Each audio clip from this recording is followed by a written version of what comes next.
जीवन का एक कटु सत्य बताने जा रहे हैं। सत्य है, लेकिन सत्य हमेशा कड़वा लगता है। एक शमशान के बाहर लिखा था, मंजिल तो तेरी यही थी, मंजिल तो तेरी यही थी, बहुत देर कर गई मेहरबा आते आते।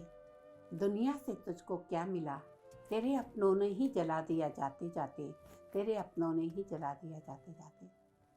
हम सब इस सत्य को जानते हैं कि हमारी अंतिम यात्रा शमशान पे समाप्त होती है। हम सबकी मंजिल वही है, हम सबको अंत में वही जाना है। लेकिन सारी जिंदगी हम सोचते हैं ये मेरा, ये मेरा, ये मेरा, ये घर मेरा, ये बैंक बैलेंस मेरा, ये बेटा मेरा, ये बेटी मेरी, ये रिश्तेदार मेरे, ये पड़ोसी मेरे, सारा कुछ मेरा मेरा बोलते हैं। लेकिन मेरा क्या, उसके बारे में कभी भी विचार नहीं करते। अब समय है, this is the high time you should think कि सही में मेरा क्या है। क्या जो मेरा है वो मैं जानती हूँ? उस मेरे का मुझे ज्ञान है, या इन्हीं चीज़ों को सोच रहे हैं जो कि यही रह जानी है, हमारे साथ कुछ नहीं जाएगा। और जिनको हम अपना कहते वो अपने ही हमें ले जाके सबसे पहले जला के आ जाएंगे।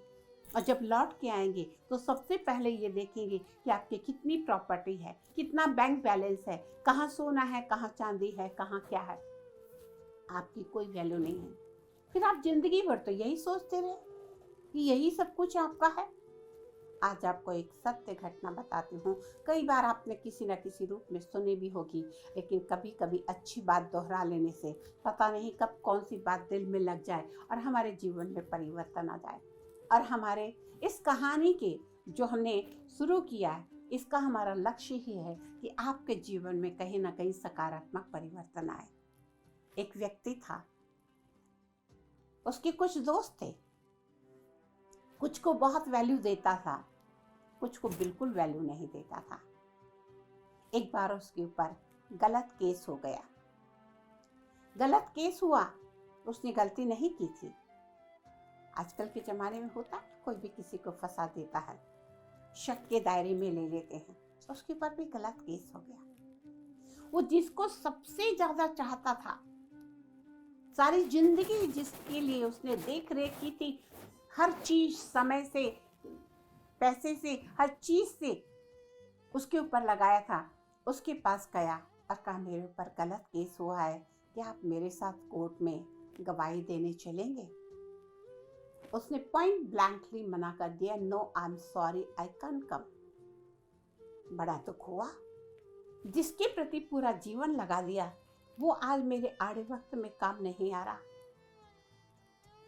दूसरे के पास गया जिसके लिए भी सारी जिंदगी खपा दी थी, मेरे ऊपर ऐसे ऐसे गलत केस हुआ है, क्या आप मेरे साथ कोर्ट में गवाही देने चलेंगे? उन्होंने कहा चलेंगे, गाड़ी में बिठा के ले चलेंगे, लेकिन कोर्ट के बाहर छोड़ देंगे। कार में ले चलेंगे, कोर्ट के बाहर छोड़ेंगे, अंदर आप जानो, आपका काम जाने। उनसे भी बहुत निराश हुआ। मैं तो चाहता हूं कि जज के सामने मेरी गवाही दें।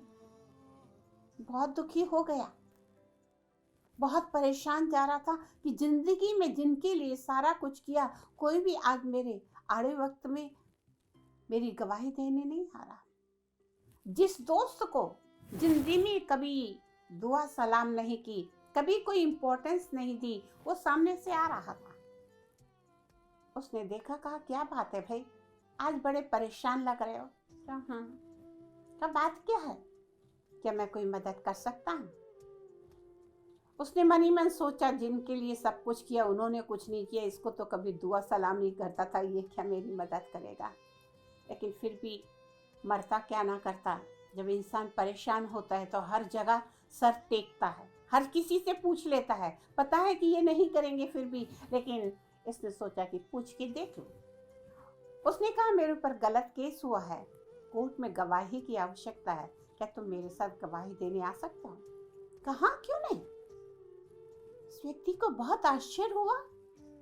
ये व्यक्ति जिसको कभी मैंने दुआ सलाम नहीं की, इसको कभी मैंने सराहा नहीं या कभी इंपॉर्टेंस नहीं दी, ये मुझे कह रहा है कि गवाही देगा।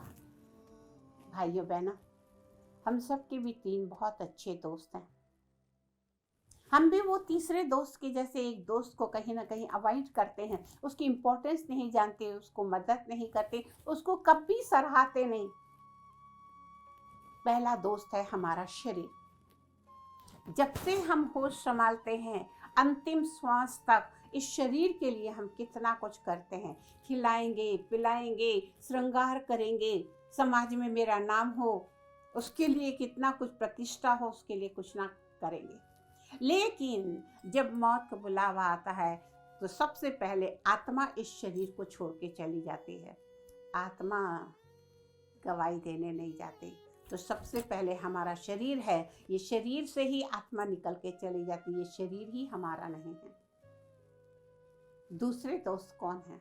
हमारे अपने रिश्तेदार, माता पिता, भाई बहन, पति पत्नी, बच्चे, रिश्तेदार, जिनके लिए हम सारी जिंदगी जुगाड़ करते हैं, सुखी रहें, उनका भरण पोषण करें, किसी तरह उनकी हर जरूरतें पूरी करें। उन्होंने क्या कहा? हाँ चलेंगे ना साथ में, गाड़ी में बिठा के ले जाएंगे, लेकिन कोर्ट के बाहर छोड़ देंगे। गाड़ी में बिठाना यानी क्या?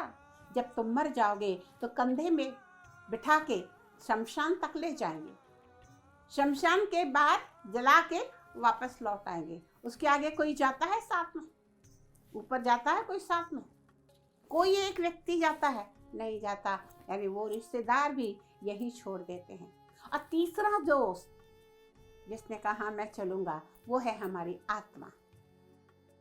हमारी आत्मा परमात्मा के पास जाती है। ये शरीर को तो जला दिया जाता है, और उस आत्मा के बारे में ही आज इंसान को ज्ञान नहीं है, क्योंकि इस आत्मा में ही सारी जिंदगी जो हम कर्म करते हैं वो रिकॉर्ड हो जाते हैं। जैसे छोटी सी चिप्स में कितना सारा मटेरियल आ जाता है, हमारी एक छोटी ज्योति बिंदु आत्मा में अपने पूरे जन्मों के जितने भी जन्म लिए उसके अच्छे बुरे कर्म रिकॉर्ड होते हैं, और वो जाके परमात्मा के सामने गवाही देते हैं कि इसने क्या क्या कर्म किया है, और उस कर्म के अनुसार हमें अगला जन्म मिलता है। यानी वो जज फैसला सुनाता है परमात्मा।